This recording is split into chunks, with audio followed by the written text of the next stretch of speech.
handicapping session presented by NYRA Bets. I'm your host, Peter Thomas Fornatel, back with you with a pair of very special guests tonight. In the case of both of these men, I would really prefer to not bet a race in New York until I heard or read what either of these guys had to say about it. Our first one is the New York handicapper for Daily Racing Form. You know him for the great work he does in print and also the excellent work he does under the banner of DRF TV.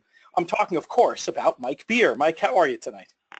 Good evening, boys. I'm happy to be here. Although I'm a late sub, I would rather be listening to Andy Beyer than myself. But I'm happy to be here with you guys, that's for sure. You're a trooper, Mike. We appreciate it very much. Our second guest is making a triumphant return to the show. The last time you heard him in one of these webinars, he was giving you a $98 Exacta cold in the Preakness. You know him from the great analysis you see on NYRA's simulcast feed as well as nationally via Fox Sports. He is also the host of a fantastic new podcast across the board. He, of course, is Andy Serling. Andy, how are you? I'm doing well. Thanks for having me. I'm going to see how long I can live off the goodwill of my Preakness selection. I'm wondering when the next time I'll pick a Triple Crown race winner. You guys were lights out on that show between Andy Beyer saying always dreaming nowhere and you giving out the cold Exacta. A lot of people were very happy with that. We'll see. You know, we can't past performance, no guarantee of future returns, but we are going to talk about this Belmont Stakes, what it lacks in star power. For me, it makes up for in the fact that it's an interesting race to handicap and bet. Before we dive in, I do want to give a word from our sponsor, NYRA Bets. I want to tell you about the $200 sign-up bonus. Get in on the action by opening a NYRA Bets wagering account. Join today and earn a $200 bonus. Getting the bonus is easy. Just use the promo code TCDRF200, bet 200, and you'll get 200. Bet the stacked Belmont Stakes card and great racing at hundreds of tracks from anywhere at any time. NYRA Bets is available coast to coast. Go to nyrabets.com, enter the promo code TCDRF200, and start earning your $200 bonus today. NYRA Bets, the official betting site for the Belmont Stakes. So we're going to tackle this field in post-position order. Number one is Twisted Tom at 20-1 on the morning line. Very interesting quote in an article in DRF this week from Dave Grenig with trainer Chad Brown saying he thought the distance could be the great equalizer for the son of creative cause. Andy, what do you think of that opinion and of Twisted Tom in general? Well, I mean, if you're taking an optimistic viewpoint on any long shot here that on paper is good enough to win, and clearly Twisted Tom isn't, you're counting on the distance being the great equalizer. I mean, distance is the great equalizer in racing. You see it in turf racing. You don't see it in dirt racing because we just don't run that many true routes in dirts. So if you like him, you're just saying, I'm taking a shot at 30-1. And, you know, the Eclipse Award-winning jockey and trainer from last year, it'll improve with distance, and that's fine if you want to do that. I'm not telling people not to bet 30-1 shots, but you're an even bigger fan of my friend Chad Brown than me if you're willing to pick this horse. To me, he looks like impossible, but I wish them well. Mike, do you have any more of an optimistic view of this long shot? No, I can't say that I do. And again, I agree with Andy. I mean, I don't disagree that if you're looking, you know, just to take a shot in a race where, you know, as we move along, I think we'll sort of find that I don't know, at least in my opinion, anyway, the shorter prices in this race, they're not exactly compelling. I don't think this is a great crop of 3-year-olds, but Twisted Tom still pretty tough to make in this race. Number two is Taprit at 6-1 on the morning line. He's got a little bit of a wise guy feel in this spot based on the Derby trip and the fact that he has the profile of a Belmont winner and running okay in the Derby and coming back in 5 weeks' time. Mike Beer, is there a chance that Taprit is the next Summer Bird? Oh, no, he'll never be as good as Summer Bird. I mean, let's be real here. He might be a bird. Summer Bird was a really good horse. And listen, there are things to like about him. I sort of found myself liking the way that he was developing for Pletcher, you know, through the beginning part of the year. I didn't love the races he was running in, but I thought he was, you know, sort of showing that he was taking steps forward anyway, and that was a good thing. And he did, you know, his Tampa Bay Derby, I mean, he beat an awful field that day, but I guess if you're going to beat bad horses, you might as well beat him like that. He was pretty good that day. His Bluegrass was terrible. And he had trouble in the Derby. Listen, if you want to give him a tough trip excuse in the Derby, I'm going to kind of go along with you on that, just because he just never got any position in that race. I thought he did the best he could do with the trip that he got, and to finish sixth is not terrible. But I don't know, man. The more I look at him and the more I thought about this race, the less I wanted to be betting on Tapwrit at, I don't know, 5 or 6 or 7 to 1. Andy, where do you stand with this Todd Pletcher trainee? First I want me to say something about this race. It isn't a field of killers from what we've seen. But, I made an analogy to somebody earlier today. Yes, I understand the Golden State Warriors and the Cleveland Cavaliers are clearly the best 2 teams in the league. But what if they were barred from the playoffs this year? For any NBA fan, I think the playoffs would have been much more entertaining. So I'm not sure this isn't a really entertaining race and a good betting race. No, it doesn't seem like it's likely to have a bevy of major 3-year-old players during the year. But the Belmont's always going to be a funky race because of the distance. And I think that's one of the reasons we see prices over the years. And I'm kind of in agreement on Tapwrit with Mike. He's sort of in my super somewhere. But first of all, his Derby's a funny situation because he had trouble early, probably of the 4 in the box, with Irish War Cry coming in and Classic Empire coming out. He probably had sort of the least, maybe along with Irish War Cry, who had a tough trip thereafter. But it is important to know that Tapwrit's running that he did in the stretch was as soon as he got on the gold rail. That seemed to be when he took off. So I'm not sure he was really doing any running in the course of the race except when he got down to the inside.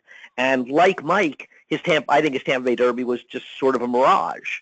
Now, I don't think he's untalented, and I think he'll probably get a 1.5 miles, and he's got a great trainer for this race. So I think that he's a usable horse, but he's probably an 8 to 12 to 1 shot that's going to end up around 5 or 6 to 1, and I don't think that's particular value. So I'm using him out of respect, but I'm a little dubious of his overall talent. Where's his fast race? Number 3 is Gormley, installed at 8 to 1 on the line. He's another with a bit of a trip excuse in the Derby, hung out wide on a race where it seemed like you certainly wanted to be inside. I'm sort of left with just an overall not certain impression of his overall quality. Andy, how good do you think this horse is? Well, I think if they had run him in the Woody Stevens, he was a cinch. And I think that unless they win or run second here, that was a regrettable choice. I think his Derby is the missed trip of the entire Triple Crown. He's the horse. I hadn't realized it, and I'd sort of made fun of him. And then I started watching this week, the Derby, and I actually realized that he ran remarkably well in there. He was, 4 or 5 wide the entire way around the track, basically. He was right off of the fast pace, so it's not as though, he caught a break in there tactically. And he was right there to mid-stretch, and he would have finished 7th, beaten about 11.5 or 12 lengths if Espinoza hadn't just eased him in the last 50 or 60 yards, which is fine. I'm not saying it really mattered ultimately. But his Derby's a lot better than it looks. Whereas his fast race is the other question, though he ran fast as a 2-year-old if he had progressed this year, which I'm not sure he has, except the Derby. And I think he's highly questionable at 1.5 miles. But I think at 15 to 1 morning line, he's a major use for me. Sounds like you'll be even more interested on the cutback. Mike, where do you stand with Gormley? Yeah, I agree. He's a use for me. I almost picked him on top in this race, and I ultimately just put him second in my picks. But he's a horse I'm using. I don't know if he's good enough. And I don't know if I really don't think he wants to go 1.5 miles. That's what really bothers me about him. And, he is one of those horses where you sort of look at him and wish that he had, you want to see these horses develop from 2 to 3. And, you don't really see it with Gormley. On the other hand, as Andy just, pointed out, and I'm not going to, go over it all again, but he ran really deceptively well in the Derby, I thought. And, he's a 2-time Grade 1 winner. If that's the kind of stuff that floats your boat, there are no other Grade 1 winners in this field. He's got 2. He's a pretty good horse. I just worry about the 1.5 miles for him. But he's a horse I'm definitely going to use. All right, we'll take a moment now to bring another word from our sponsor, NYRA Bets. The 10% Belmont Stakes Trifecta Winners Bonus will be in effect on NYRA Bets this weekend. Use NYRA Bets to bet trifectas in the Belmont Stakes, and when you win, you'll receive a 10% winners bonus. How does it work? Let's say your winning Belmont Stakes Trifecta pays $250. Well, NYRA Bets will add $25 on top of that. Wagers need to be made via mobile device to qualify. This promotion is available exclusively to NYRA Bets customers only. Visit NYRABets.com to sign up today. NYRA Bets, the official betting site for the Belmont Stakes. Number 4 in here is J-Boy's Echo. Morning line set at 15-1, the longest price on the line of the horses returning from the Derby. Another who was affected by trouble at the start. Beyond that, didn't really necessarily look too happy running in the slop. Is that enough to give him another look in here, Mike? I wanted to. I still have a little thing for this horse, and I'm not sure why I don't just get over it, but I haven't gotten over it yet. I don't know. I can easily put a line through his Derby with the trouble at the start, and as you point out, maybe he just didn't like the wet track. He didn't run it all in there, but he had at least some excuses. I'm more bothered by his Bluegrass. I don't know what his excuse was for that race. He just didn't run it all in there, and that bothers me. But on the other hand, he's got a fast race. I liked everything he did up until the Gotham and through the Gotham. I liked everything that this horse did. And he has the 102 buyer, which I think is a something you just want to keep in mind anyway. I hate his last 2 races, and even if I want to forgive his Derby, I don't know what excuse I can give him for his Bluegrass, and it has me wondering how good he actually is. But there's a part of me that wants to use him somewhere at a big price, probably underneath. Andy, do you have sympathy for Mike's J-Boy's Echo latent love? I actually agree with everything that Mike said, only maybe a little bit more strongly positive. He's my top choice in here. And it's not because I think he's necessarily the likeliest winner of the race. I don't know how you even determine that in this race. It's that I just feel like, everything, first of all, he has the highest buyer figure of anybody in the field. Did he earn it getting a perfect trip? Absolutely. But he did it in March. And was he better than Cloud Computing? No. But he still beat Cloud Computing, second start or not. Who's a better horse than any horse in here, at least from what I've seen in the racetrack. I'll make an excuse in the Bluegrass, though. I agree with Mike. It's hard to make a big one. The one excuse you can make is that nobody gained any ground in there. And he did get shuffled back to last, and he was out of position, any kind of position to have a chance in a race that was essentially some kind of merry-go-round save the horse for Rusty Arnold that backed up. So it's not an excuse, but it's an understandable comment. Let's put it that way. I think you can accept that he didn't handle the track after getting completely eliminated from the race early. He didn't run, and he's a better horse than that. I don't love him, but looking at who's available in this race, many of them at shorter prices, there are a lot of horses in here that I can't endorse at all, and I'd rather endorse him at 15 to 20 to 1 than a lot of other horses at reasonably short, similar or shorter prices. So I end up with him on top in a race that I find very difficult. Number 5, Hollywood Handsome, 30 to 1 on the line, a late addition to the field. I suppose it is worth noting that he goes out for a trainer who gets horses to finish and has had some success in the past with seemingly crazy long shots in Triple Crown races. Do you see anything from a handicapping perspective, though, to recommend here, Andy? No, Pete, other than what you just said of a trainer, Dallas Stewart, who I'm fond of, and you're absolutely right. He's gotten crazy horses to hit the board, and there is something to that. But on paper, he's very hard to make. Mike, anything to add on Hollywood Handsome? He's faster than Twisted Tom.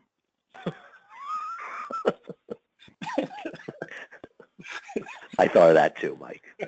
Very sharp. But you guys were to spar on that one. Number 6, looking at Lee, 5 to 1, comes to this race off obviously a second in the Derby, then a fourth in the Preakness. Ordinarily, that might be enough of a resume to make a horse the favorite, though it doesn't feel like that's going to be the case for this closer. Mike, where do you stand with looking at Lee? I like him as a horse. I'm not using him in this race anywhere. I don't like his running style all that much. Obviously, for this race, I think you want to be trying to come from last. And listen, that was the time to have him because, personally, I thought he had a little bit of a crazy trip ride in the Arkansas Derby and thought he ran pretty well in that race. And then he had all the best of it in Kentucky, and he parlayed it into a nice second place finish at a big price, and that was all well and good. You were supposed to sort of be on him that day, off him last time in the Preakness, and he didn't run that great in the Preakness, and I'm not using him in this race, especially if he's going to be around that 5 to 1 morning line. Andy, do you see it the same way? Yeah, I mean, I find myself agreeing a lot with Mike. And the thing about looking at Lee, the last thing anybody should do is knock him. because he's a cool horse, and Steve Ashton's done a great job of him. He's made almost $1 million. He runs every race. He shows up every time, and he runs okay, you know? He's no world beater, but, you know, Steve has done this great job maximizing his talent, and, you know, maybe somewhere he gets lucky and he wins the West Virginia Derby or something, you know? He wouldn't even have to get lucky to win that race. Maybe that's the day for him, you know? Maybe that track is a dead rail, and he makes his big wide run. He's not that good. I don't want to be harsh on him because I respect him. And he got a sensational ride by Corey Lannery, and I understand they won the Derby with Irad last year, but I feel bad for Corey, you know? He gave him this great ride in Kentucky, and he's very much responsible for his second-place finish. But trainers have a right to do what they think is best. I wish him well. I wouldn't go near him at a short price in here. I don't want any part of him. You know, maybe this race totally falls apart, but the Belmont is not a race that has a history of falling apart. Makes sense, and I definitely take that point that some of the value on the win end might be in playing against them. I want to take another quick break to tell you about the 1, 2, 3, 4 million point hit and split from NYRA Bets. Earn more at Belmont during the Belmont Stakes Race Festival with the NYRA Bets 1, 2, 3, 4 million point giveaway. Starting Thursday, hit the Belmont Late Pick 4 to split 1 million points. On Friday, Late Pick 4 winners split 2 million points. And on Belmont Stakes Day, winners of the Late Pick 4 starting race 10 will split 3 million points. If you hit the 3 Belmont Park Pick 4s on Thursday, Friday, and Saturday, you get to split 4 million points. Find details on this and all Belmont Stakes Racing Festival wagering promotions at NYRABets.com. NYRA Bets, the official betting site for the Belmont Stakes. And with that, we turn our attention to the morning line favorite at 7-2, Irish Warcry. This is a horse who was aggressively bet in the Derby, and to my eye anyway, looked like a winner turning for home. He was 4 wide in there, though. Is that enough to give him an excuse despite the way he finished up and the money that he looks likely to take in here, Andy?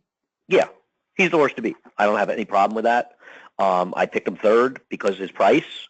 But, you know, we'll see how hot the pace gets, and that works against him. Because he is a horse I think he'll be best if he is forwardly placed, and I can't imagine they'd want to get far away from those tactics, though you never know. Yeah, I mean, you know, listen, imagine a horse who's 3-4 wide around 2 turns on the inner. Those horses routinely get beaten 15 lengths, and we bet them back. You know, those results get exaggerated, and he's got 2 fast races. I got no problem with this horse. I think he's absolutely the horse to beat. I'm not picking him on top because I'm not taking a short price, but I'm not anti-Irish Warcry. Mike, where do you stand with him? Is he a defensive use? Is he one to oppose, or is he somebody you're willing to sink your teeth into a little bit? Yeah, no, I'm not sinking my teeth into him. Just because, and I agree with Andy. To me, he's way the horse to be in here.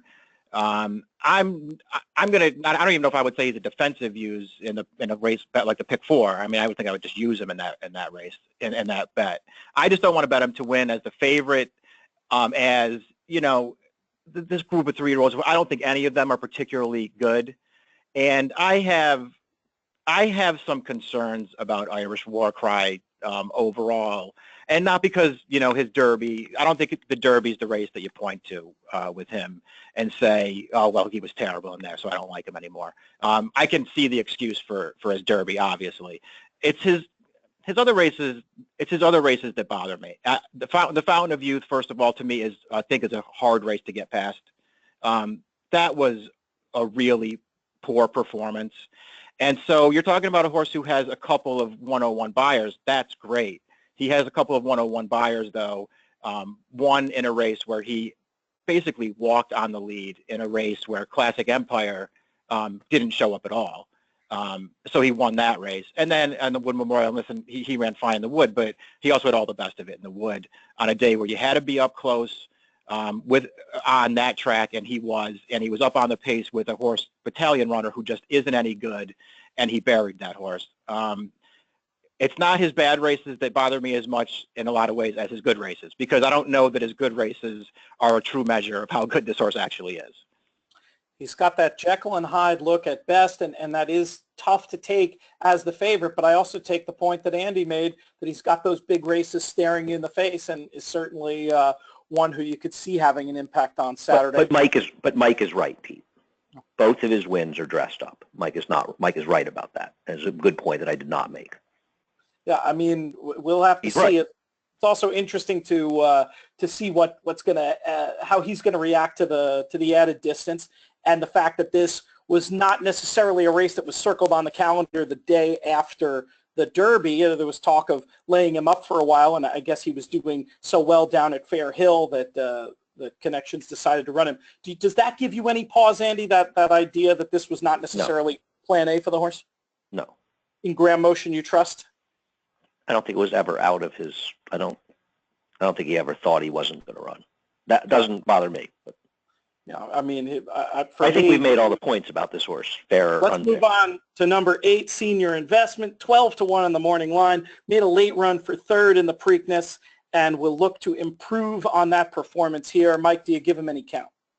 I don't like him, but he's a pretty cool little horse, and I like the races that he's been running for Ken McPeak. They stretched him out. He's been fine. His races are okay. I thought he did, the best that he could probably do in the Preakness.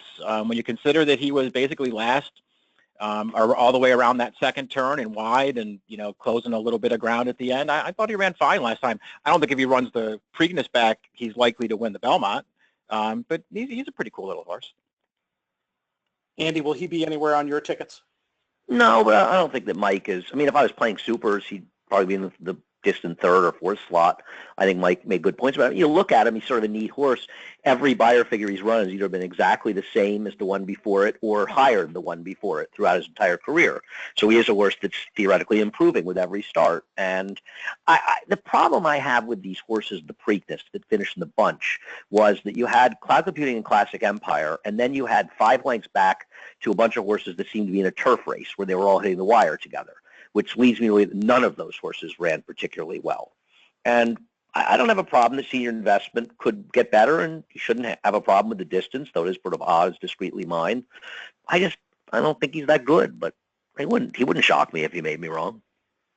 Number 9, Meantime, 15-1 on the line, was last seen running second in the Peter Pan, a race that has been an important prep for the Belmont in the past. Andy, how do you evaluate his chances here? I happen to like this horse as a horse. I think he's being asked to do an awful lot pretty quickly, and I have trouble seeing this pace be slow enough to let him wire the field, because I think between Gormley, Irish Warcry, and even Epicharis on the outside, that he's going to have to move up front enough that's going to be tough to wire. I like him as a horse, and I'm not going to be surprised if some point in the future he doesn't turn out to be as talented as anybody in this group. I just don't know if this is the time, but I respect him, but I'm not playing him. And he makes a good point about race design not necessarily being his friend. But Mike Beer, can you see a way this horse makes his way to the winner's circle? No, I didn't see it. And I think maybe a lot of that has to do with the pace of the race, because I do think it's probably not going to be easy for anyone, let alone Meantime, to wire the fields. And the Belmont, I think he's good too. And I actually liked his Peter Pan. I actually felt like I didn't like him that much going into that race, and I actually felt like he ran better than I thought he would in the Peter Pan. He won that race at Keeneland 2 back the first time they stretched him out, and he looked okay in that race. But that was just such an awful field that he beat that I just wasn't sure how good he was. And I liked the race that he ran in the Peter Pan, so I do think this horse is okay. But I don't like him on Saturday. And I also just wonder, I don't know that I really feel like he's a big distance kind of horse. I'm going to wait for them to turn this horse back a little bit. Number 10, Multiplier, another at 15-1 on the line, made an interrupted late run in Baltimore. Is he good enough to be a factor here, Mike? I hope he is. He's a horse that I like, and I wound up picking him in this race, knowing that he has to improve again to win. But I like him. I've liked him from day one. I like every race that this horse has run. His Illinois Derby to me was a good performance. He didn't beat a good horse. That Hedge Fund, the Pletcher horse that he ran down in there, he's not very good. But I liked the way that Multiplier came and ran that horse down once he got clear in that race. And he was the one horse, when I kept going back through the Preakness, and I agree how, the way Andy sort of laid it out, where you had the 2 good horses, the 2 best horses were clear, and then everybody else was just sort of, all together trying to close and just be third if they could. I personally thought Multiplier could have been third if he had gotten outside. He just couldn't get outside in the stretch, and yeah, it got in a little bit tight there. I thought he did pretty well just to close some ground in that race, and I think he's going to be running at the end of the Belmont Stakes. And again, I do think there's going to be some pace in here. I think he'll run at the end. I think he's going to be a fair price, and I still think he has a lot of upside in a race where a lot of horses don't have that much upside, and I'm going to take a chance in here with him at a price. I like it. Andy, what do you think of Multiplier? Well, unlike Andy Beyer, I will respect Mike enough that if my horses, like the 4 or 3 run second and behind Multiplier, I'll make money on the race because I respect Mike's opinion. And I do agree. He has done a lot in a short period of time. My problem is that he beat Hedge Fund in the Illinois Derby, who just isn't very good. And his subsequent performance in Sir Barton was poor, in my opinion. I didn't think he did any running last time. I get what Mike's saying. Maybe he's right. I'm still not sure if a distant third would have done much for me. Maybe he improves. I know the Illinois Derby was a race that came up, it's a super fast race, but there's just no confirmation from the horses behind that it was a good race. So I don't like this horse, but in this race, I'm going to respect Mike's opinion and use him defensively because of Mike. I just didn't see it. Mike, before we move on from Multiplier, is he more one that you're interested underneath in verticals, or are you interested in him for the whole kit and caboodle? Well, I'm going to use him on top in this race. Again, to me, this was just one of those races that came down to, more than anything else, it came down to price. Just because, I'm just not going to be, betting a lot of money on top with the favorites in this race. I don't really like any of them. And so I was, sort of looking around for horses at better prices and, ultimately ones who I thought could, perhaps move forward again. And I think he's one of those horses. Again, it's not, just based on his Preakness, although I thought his Preakness was, fine considering. I like all of this horse's races. I think there's a chance he turns out to be pretty good down the line. All right, let's talk about number 11, Epicharis, 4-1 on the morning line. He's the Japanese raider named after a Roman conspirator, eligible for a $1 million bonus open to any Japan-based winner of the Belmont. Andy, any shot this one gets the money? Well, there's a shot they all get the money, Pete. I'm not going to, it's a crapshoot, this race, but I think he's just about as bad a bet at 4-1 as I could possibly imagine. You have to understand something. We have no idea, really, who he was running against in Japan. I do know he was 2-5, 1-9, 1-2, and 6-5. So while he won by big margins, my guess is he was running against some pretty slow horses. I can look at his time form ratings, which are, okay, but a little slower than most the good horses in here. I know he lost to Thunder Snow while setting a pretty moderate pace, right? And finished just at a Master Plan. Master Plan hasn't finished the Peter Pan yet, and Summer Snow barely made it down the stretch in Churchill. I know he came back and ran well in the turf in Europe, but I don't know that these are really good dirt horses. So I don't see anything about this horse other than it being sort of a neat story, and we like to see the Japanese participating. It's great they're coming over here, and they came here with Lonnie last year, and it brings up good interest in the race, and he's a cool new face in the race. But we're gamblers, and we're trying to pick winners, and I think picking this horse at 4-1 is foolish. Mike, do you have any more of an optimistic view of the Japanese raider? Well, not really, but I mean, I will say, I think it's the kind of race where, at least for me personally, the new face is always interesting, just because, again, I'm not thrilled with, the stateside 3-year-olds, but here's what you like about Epicharis. He'll get I feel like he'll probably get the distance. And if you just go back and, look at, watch the replays of his 4 races in Japan, he has a versatile running style. I mean, they put him on the lead and he wins. They take him, back off the pace and he wins. He sits in behind that last race, the highest in the stakes, sits right in behind a really slow pace. And once he gets through, he gets up and he wins. I think he's probably got some ability, but everything else Andy said is probably right. I mean, it feels like he wasn't running against good horses over there. And I personally can't shake the feeling that if he was really good, he would have won the UAE Derby. I mean, he was on the lead the entire way. He looked like he was going to win from the top of the stretch all the way down to the wire, and he somehow managed not to hold on in that race. And I don't care for that loss all that much. To me, if he was really good, he probably would have won that UAE Derby.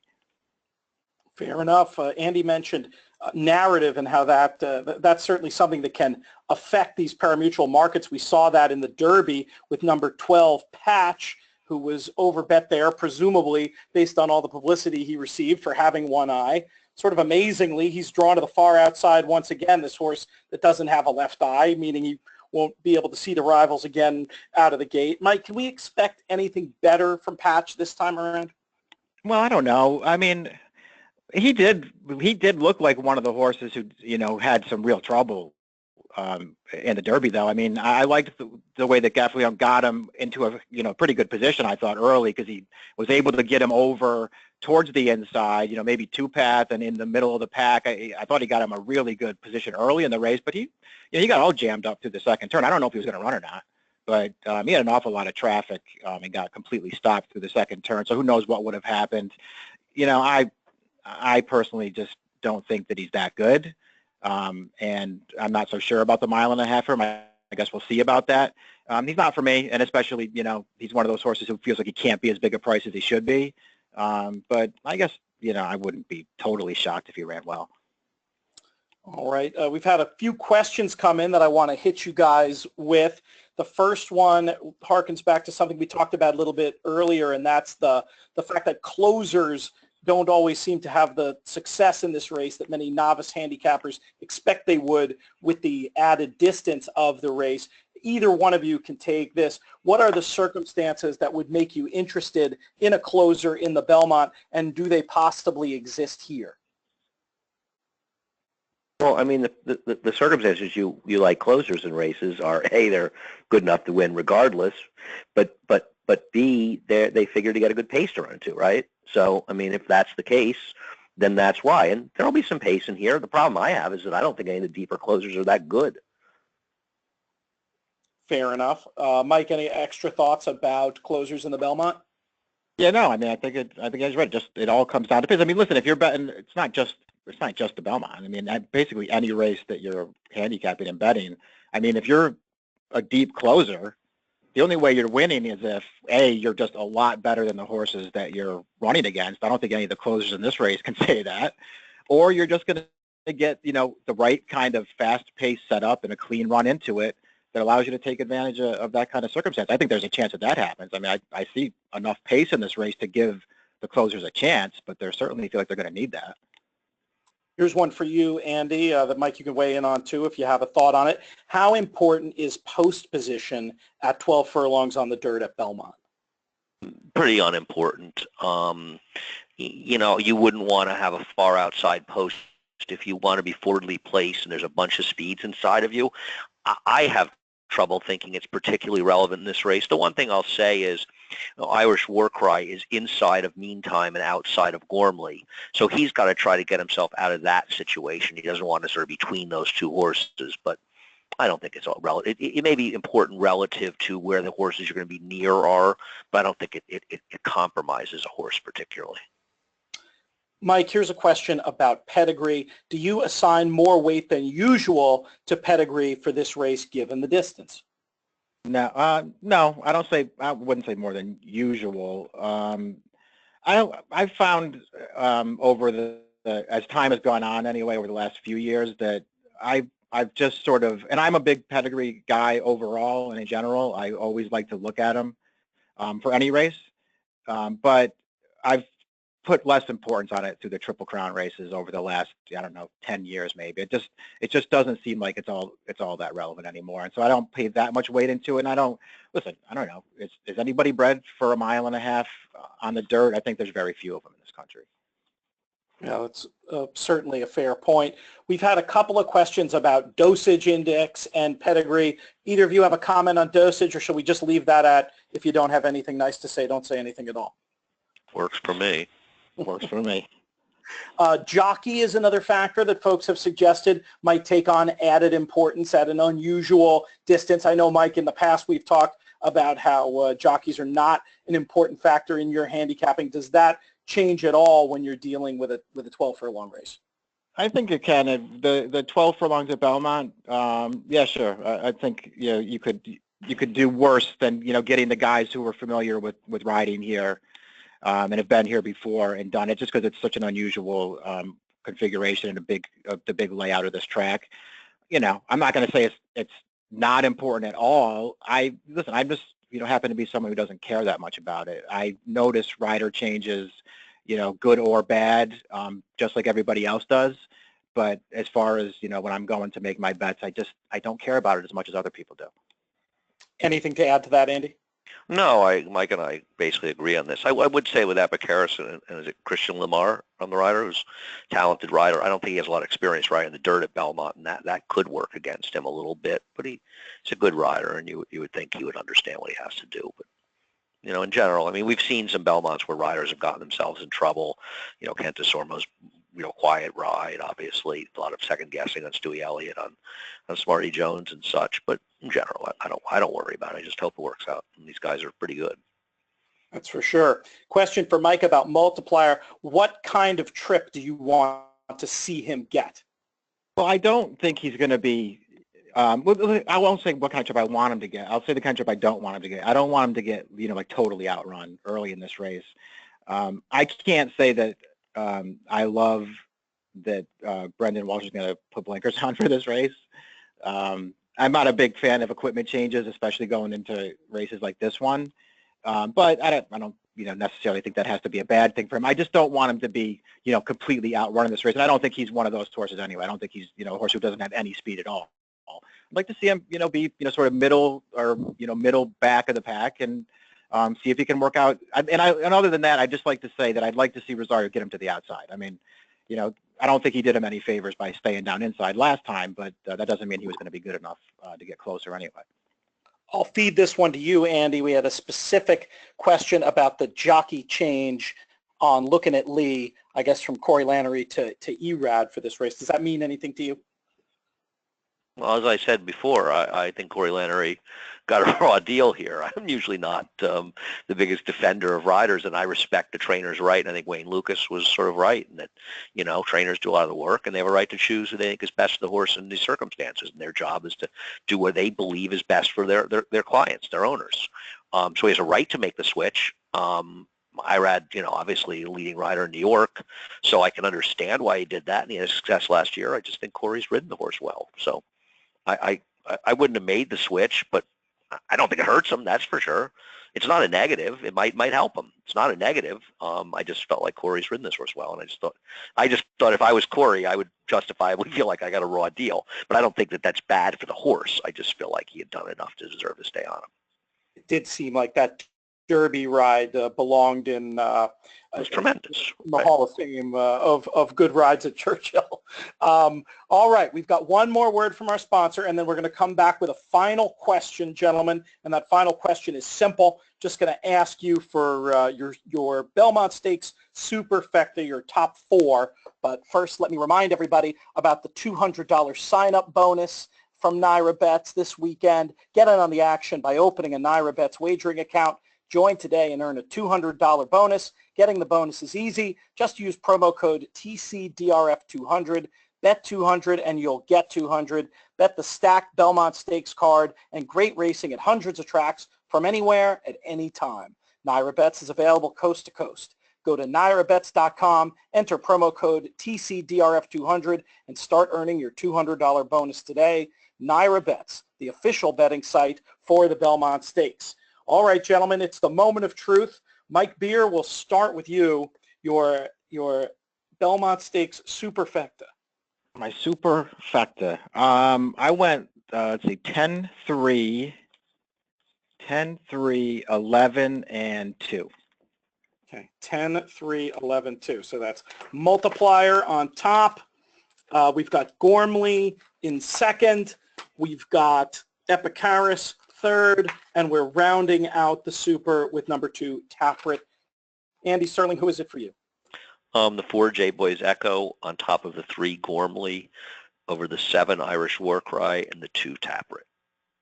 Excellent. Gentlemen, I want to thank you very much. For more Belmont Day coverage, Mike Beard pressed into double duty this week. He'll be back with me tomorrow night, same bat time, same bat channel, along with David Aragona, who I'm looking forward to having the pleasure of working with for the first time. We'll get those guys going through all the stakes at Belmont on Saturday, and of course, we'll touch back on the big race as well. Mike, I will see you then. Andy, I want to thank you very much for all your contributions this Triple Crown season, and perhaps I'll try to put you in an armbar soon and see if we can get back on the air with Andy Beyer, maybe, who knows, to talk about the loaded-looking Stars and Stripes card in a few weeks' time. I look forward to it. Thanks for having me on. Cheers. All right, folks, that's it. I want to thank everybody for tuning in. I hope you'll join us again tomorrow night. This has been the Daily Racing Form Belmont Stakes handicapping session presented by NYRA Bets, and you've been watching content produced by DRF.com.